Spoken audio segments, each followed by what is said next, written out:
8 वर्षांनंतर होणाऱ्या महापालिका निवडणुकांमधली चुरस सध्या वाढली आहे। इच्छुक उमेदवारांची स्पर्धा संपवण्यासाठी थेट त्यांना मृत दाखवण्याचा पराक्रम करण्यात आला आणि आता ऐन निवडणुकीच्या तोंडावरच या उमेदवारांना आपण जिवंत आहोत हे सिद्ध करण्यासाठीच जीवाचा आटापिटा करावा लागतोय।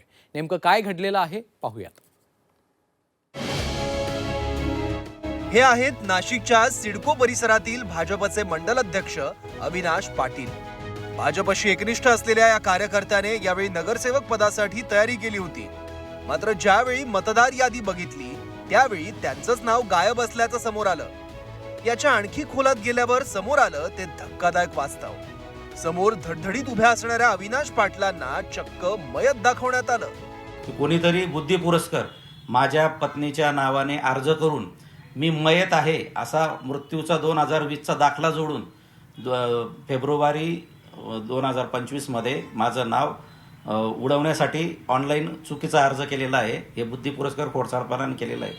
जे काही विरोधक असतील किंवा माझे कॉम्पिटिटर असतील त्यांनी हे उद्योग केलेला आहे असं मला एकंदरीत दाट संशय आहे। मयत व्यक्तींची निवडणूक आयोगाच्या यादीत नावं असणं नवीन नाहीये, पण इथे चक्क जिवंत व्यक्तीलाच मयत दाखवण्यात आलंय। उमेदवारांनाच मयत दाखवण्याचा हा काही एकमेव प्रकार नाहीये, तर अशा 3 उमेदवारांना मयत दाखवण्यात आलाय, तर काही ठिकाणी नावच गायब केल्याचा आरोप होतोय। त्यामुळे या उमेदवारांना फक्त उमेदवारीच नाही तर मतदानावर सुद्धा पाणी सोडावं लागणार आहे, म्हणून याबाबत कारवाईची मागणी केली जाते।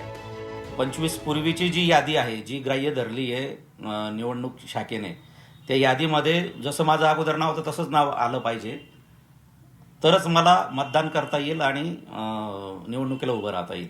दुसरं, जे BLO किंवा जे निरीक्षक होते त्यांनी शहानिशा न करता माझं नाव त्या ठिकाणी डिलीट केलं किंवा डिलीट करायची शिफारस केली, मग त्याच्यामध्ये आर्थिक व्यवहार झाला काय झाला त्यांच्यावरही निलंबनाची कारवाई झाली पाहिजे।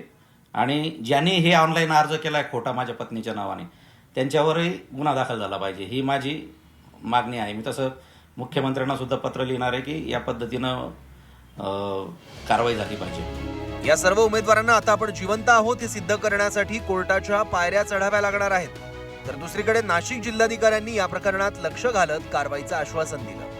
तपासणी याच्यामध्ये आपण केलं आहे, त्याच्यामध्ये पूर्ण ट्रेस की कोण ऑब्जेक्शन घेतलाय, कसं डेथ सर्टिफिकेट अपलोड केला, कोण कोण लॉग इन केलं, या सगळ्या गोष्टीची आपण तपासणी करतोय।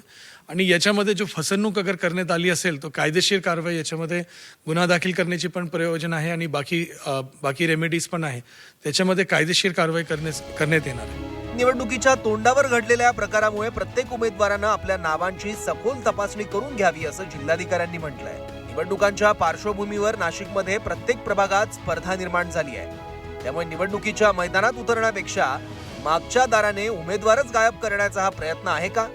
आणि जर तसं असेल तर यासाठी पैशांची देवाणघेवाण झाली आहे का, हे प्रश्न उपस्थित होत आहेत। ब्युरो रिपोर्ट, झी 24 तास, नाशिक।